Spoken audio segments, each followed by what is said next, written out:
You're a disgrace. Judge Harrison's voice thundered through the courtroom, his outstretched finger aimed squarely at Emily Donovan. She stood quietly in her modest gray sweater, eyes cast downward, as muffled chuckles rippled through the attorneys' benches. No one suspected that beneath her plain exterior lay the brilliance of a once-celebrated legal mind. But when the gavel came down again, Emily lifted her chin, opened a worn leather binder, and calmly spoke 6 words that drained the color from every lawyer's face. Your Honor, I present Exhibit C. What followed would stun the entire courthouse and forever alter property law in the state of Georgia. Sunlight sifted softly through the faded curtains of Emily's kitchen in Summer Hill, one of Atlanta's oldest neighborhoods. At 34, she moved with quiet precision as she prepared her morning tea. Her house, a 2-story relic of her grandmother's era, was far from glamorous: scuffed floors, peeling walls, furniture worn by time, but it was filled with memory and meaning. She smoothed her gray sweater, glanced once at the small mirror near the door. Her dark hair was pulled into a no-nonsense bun, her face bare of makeup. Gone was the polished attorney who'd once walked the marble halls of Caldwell and Barnes. In her place stood a woman who'd traded prestige for peace. Just another day, she murmured, the familiar phrase grounding her. 3 months earlier, a certified letter had shattered her routine. Peachtree Development Corporation intended to buy up her street, 20 homes total, for luxury condos. Their fair market offer ignored the soul of the place, the lives built there over generations. Most neighbors panicked, many took the deal. Emily did not. While others surrendered, Emily started digging into zoning laws, property rights, legislative records. She knew Peachtree had friends in high places, Judge Harrison among them, but she also knew something they didn't: the truth. She picked up the binder from her table, its leather cracked with age. Inside were documents, maps, handwritten letters, and archival records. Her quiet weeks of research had yielded something powerful: evidence of Summer Hill's historical significance that contradicted Peachtree's narrative. Her phone buzzed. A message from Miss Gladys next door. "We're praying for you, baby. Hold your ground." Emily smiled. Miss Gladys, 82 and as sharp as ever, had already sold her home, but she still believed Emily might save what was left of the neighborhood. Stepping onto her porch, Emily took in the familiar sights: Mr. Jameson tending his rose bushes, the Washington kids scrambling toward the bus stop, the community garden she'd helped establish after leaving the law. It wasn't the life she had planned. It was better. At the corner, a black SUV slowed. The tinted window slid down to reveal Thomas Caldwell, silver-haired partner at her old firm. "Emily," he called, "you don't have to do this. Take the offer. You can't win." Emily's tone remained steady. "We'll see, Mr. Caldwell. Enjoy your day." As the car rolled away, she clutched the binder closer. They thought she was clinging to the past. They had no idea what she was capable of. The Fulton County Courthouse towered against the skyline like a fortress. Years ago, Emily had walked those steps in heels and a tailored suit. Today, she wore scuffed flats and carried only her binder. Inside, the grand marble halls echoed with quiet authority. Lawyers in crisp suits moved briskly, clients at their heels. Emily found a bench, opened her binder, and reviewed her notes. One last time. Her argument was straightforward. Under a rarely cited clause in the 1998 Georgia Property Act, Summer Hill qualified for historic preservation. Look what the wind blew in. Emily turned to see Rebecca Wellington, now a junior partner at Caldwell and Barnes. Once they'd burned the midnight oil together over depositions and trial prep. That was another life. "Hello, Rebecca." Rebecca scanned Emily's plain outfit, then smirked. "Representing yourself couldn't afford counsel on your gardening salary?" "I grow vegetables," Emily replied evenly, "and I teach free law workshops, that's enough." Rebecca chuckled, pearl earrings glinting. "You're going up against our entire team, not to mention Judge Harrison. He golfs with Mr. Peachtree every weekend. The project's a done deal. This hearing's just a formality." "Then there's no reason to worry, is there?" The smile on Rebecca's lips tightened. One last chance, take the offer, be smart. It's not about the money. Rebecca's expression hardened. It's always about the money. Why else would you throw away everything? Before Emily could answer, the bailiff called out, "All parties in Peachtree Development versus Donovan and others, please proceed to Courtroom C." Emily entered the courtroom with quiet resolve. At the plaintiff's table, the Caldwell and Barnes team set up with practiced confidence. Behind them sat Edward Peachtree, white-haired, expressionless. Judge Harrison barely glanced up as she took her seat at the defense table. The neighbors sat just behind her, anxious, hopeful, uncertain. As the hearing opened, Emily's thoughts drifted to the night it all began. 3 months earlier, the Summerhill Baptist Church had filled with uneasy residents. Most clutched contracts or checks. "They say we don't have a choice," Mrs. Washington had said, eyes wide. "Eminent domain gives them the right." Emily had listened in silence as Peachtree's rep explained, in the smooth tones of the corporate well-fed, that this was progress, and the community should be grateful. Later that night, alone in her grandmother's study, Emily had opened old photo albums, newspaper clippings, community records. Her grandmother, Eleanor Donovan, had been Summerhill's unofficial historian, a fierce archivist of Black heritage, preserving stories long ignored by official records. "The truth is in the details," her grandmother used to say. And so, Emily began her search. She spent weekends in dusty archives, dug through legislative databases, skipped shifts at the garden to follow trails others had long forgotten.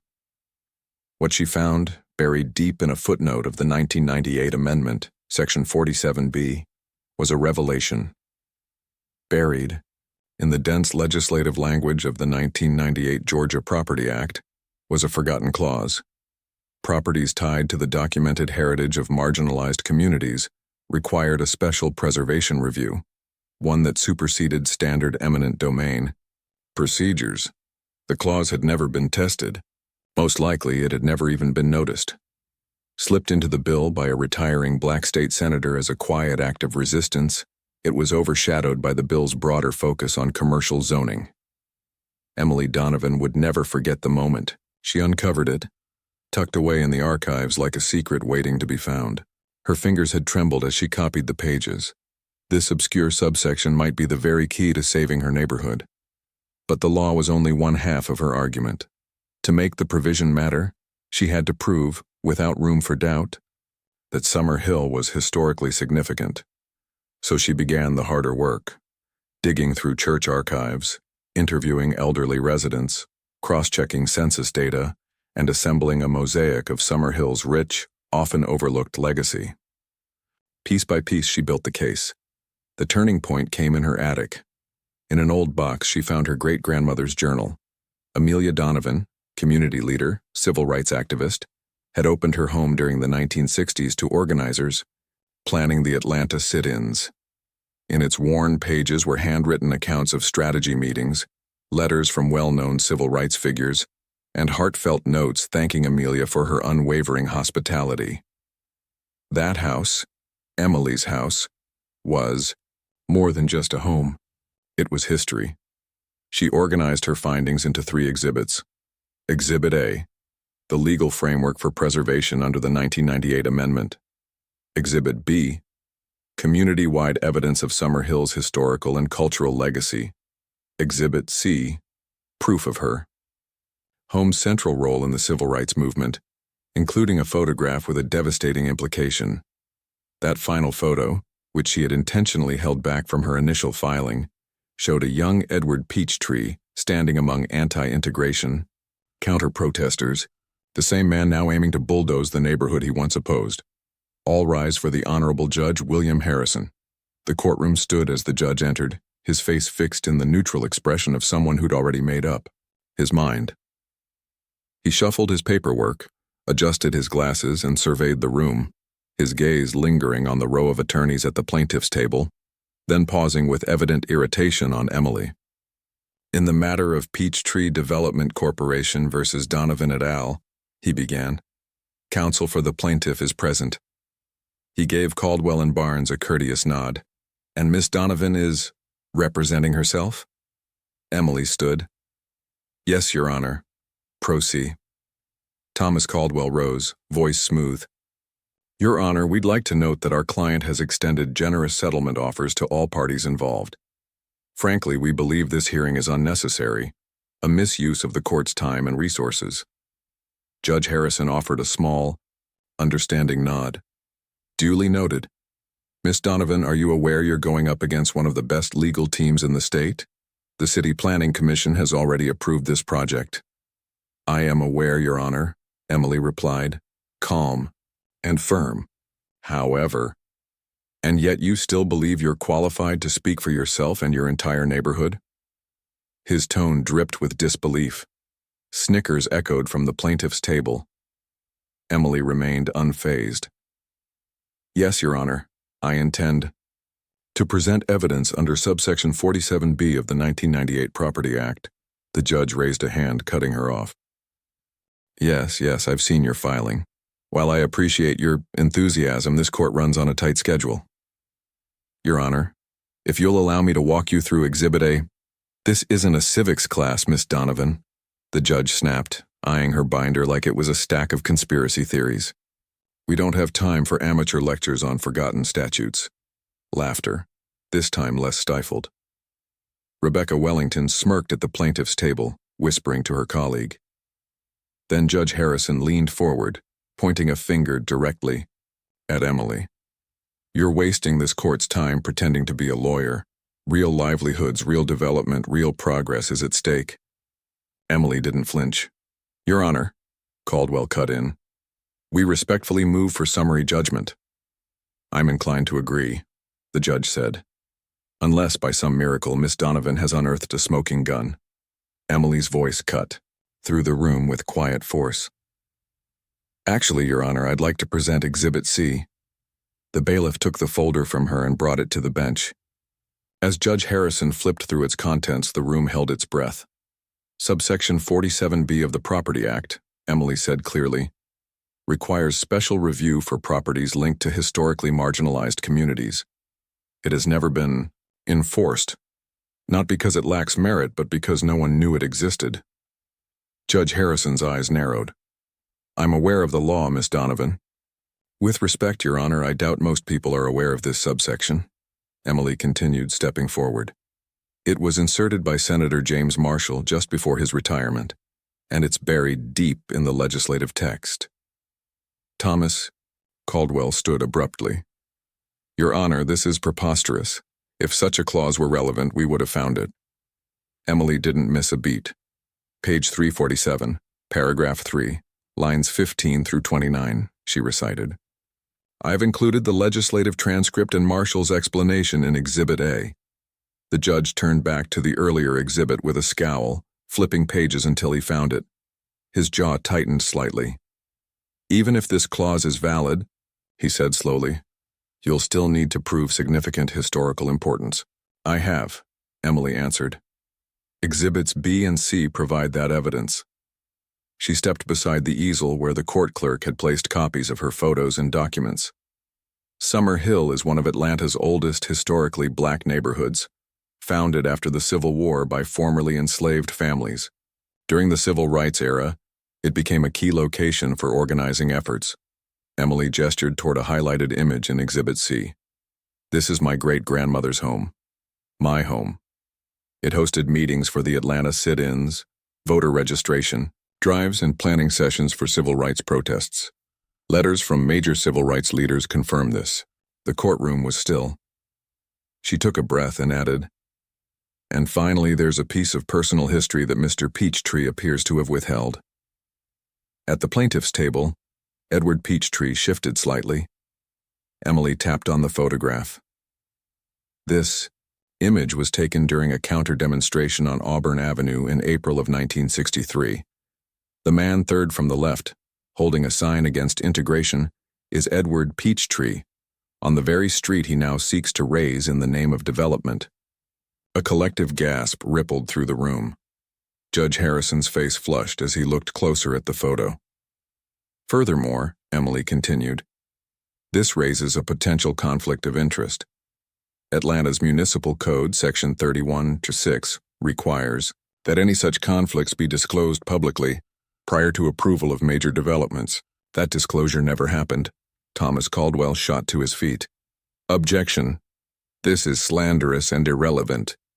Emily turned to him with the authority of someone who'd once thrived in this very arena. It is absolutely relevant, Your Honor. Mr. Peachtree's personal history with Summerhill calls into question the integrity of the planning process and his motivations for this development.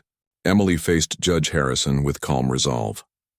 Your Honor, she said clearly, based on subsection 47B and the historical evidence I've presented, I move to suspend all eminent domain proceedings pending a full preservation review as required by Georgia state law.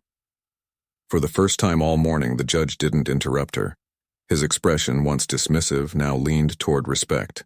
He looked to the plaintiff's table, where the once confident Caldwell and Barnes team whispered in tight formation.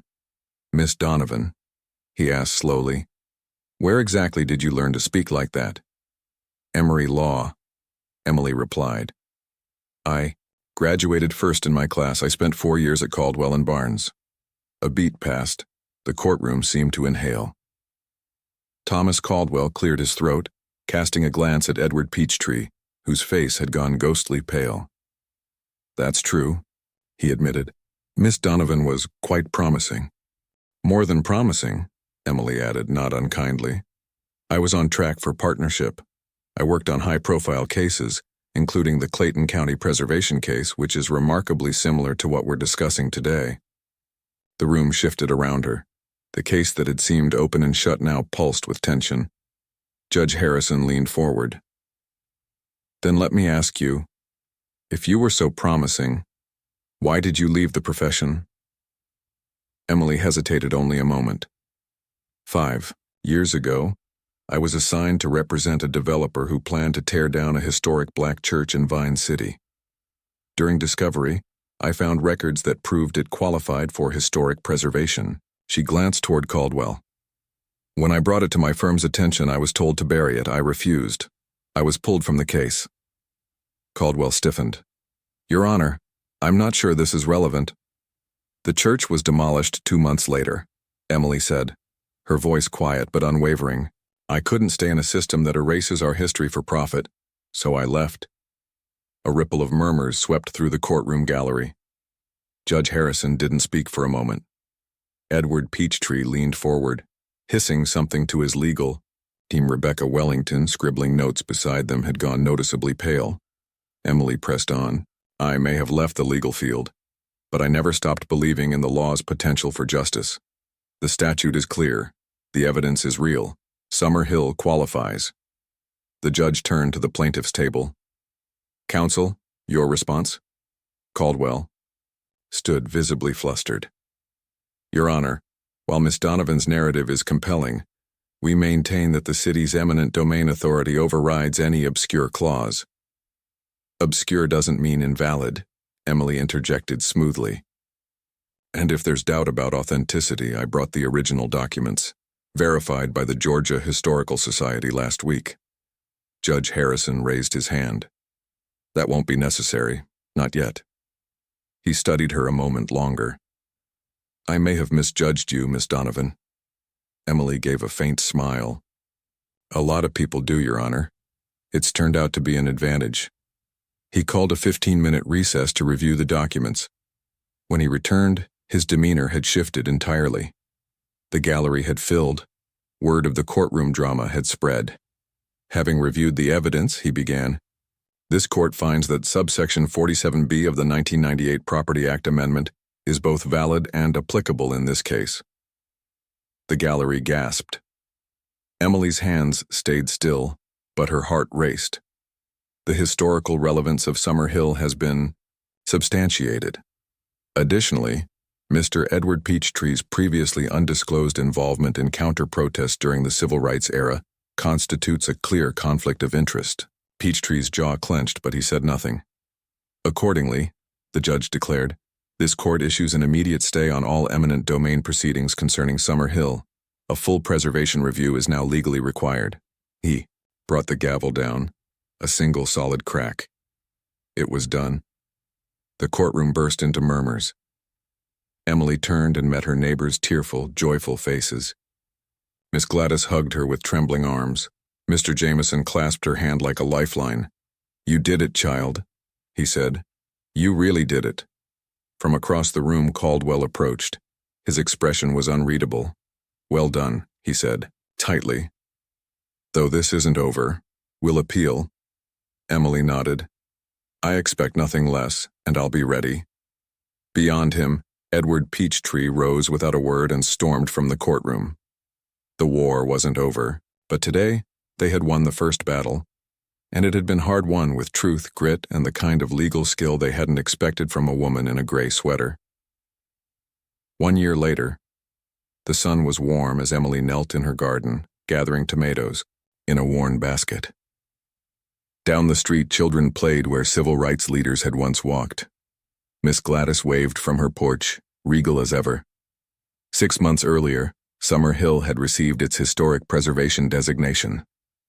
Peachtree Development had quietly withdrawn their appeal, choosing instead to build on an already commercialized tract across town.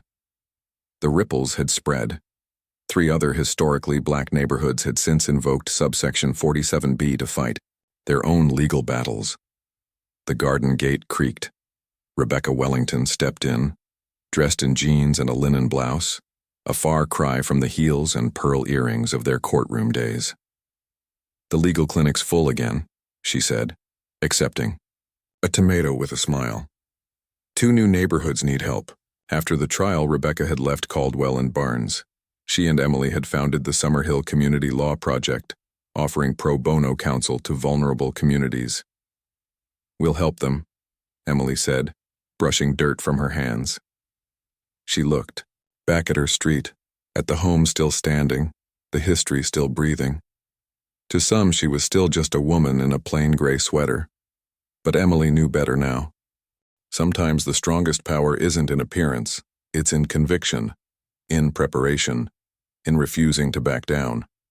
And that kind of power, it lasts.